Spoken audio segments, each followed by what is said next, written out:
Hi, Art160. I'm going to try to do a quick tutorial in Photoshop on masking and selecting.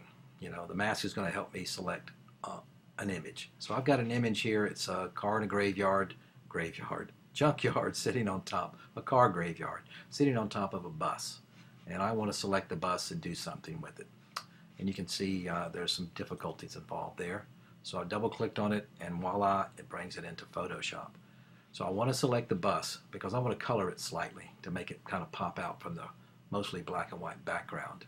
First I want to make sure I'm going to go up to Photoshop, Image Mode, see that it's in RGB color. I don't know if you can see that or not, but it is in RGB color. You want it, if it's a black and white photo, you want to change it to RGB color so you can add some color to it.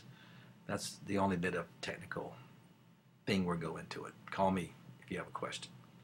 So I'm going to go to the quick selection tool here. You can use and notice it's a plus sign there.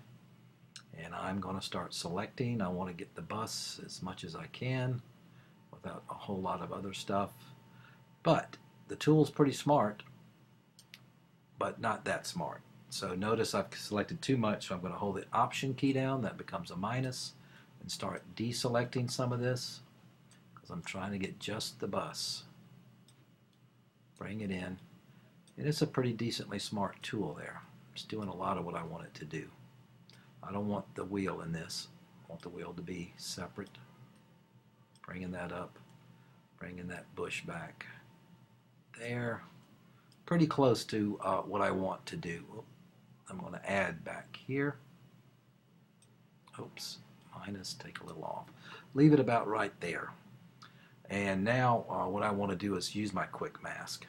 And part of the quick mask tools is this color palette here, black and white. They take away and add to the mask. I can click on this little tool here or hit the Q key. I'm going to click here, Edit and Quick Mask. And notice this handy dandy red backdrop comes in, and you can change that if you want, if you have red colors in there. We won't go into that right now. But here's my quick mask. And this color palette is activated by the X key. It switches them back and forth, and you'll see why. I'm going to click on the brush tool or hit the B key right here. White takes mask away. I'm going to zoom in one time here and then go back to the B key so I can see a little bit more. Again, white takes away. There's some red in there. I'm going to do this very roughly because I want to make this video as short so you don't have to watch a long, boring video drawn on and on, just something you can get some information from. So there we go.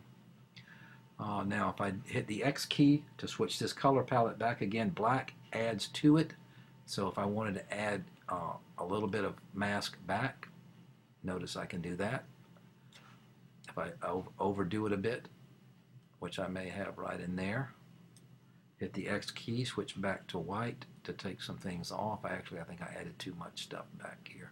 I see a window in there. So I am going to remove some of that from the bus. I'm hitting the Z key, then Option to zoom out. I'm going to go back to the brush tool and take a little more here. I'm going to leave it at that. And hit the Q key to go back out of the mode. And now you see that I've got the bus selected here. So now I want to do something, go back to the normal cursor. I'm just going to first just play with the hue saturation here, see if I can get some kind of color in here. I'm not sure what I can do. Some kind of, oh, there we go. Kind of like that. That's pretty cool. Kind of gives it that old look, just slightly.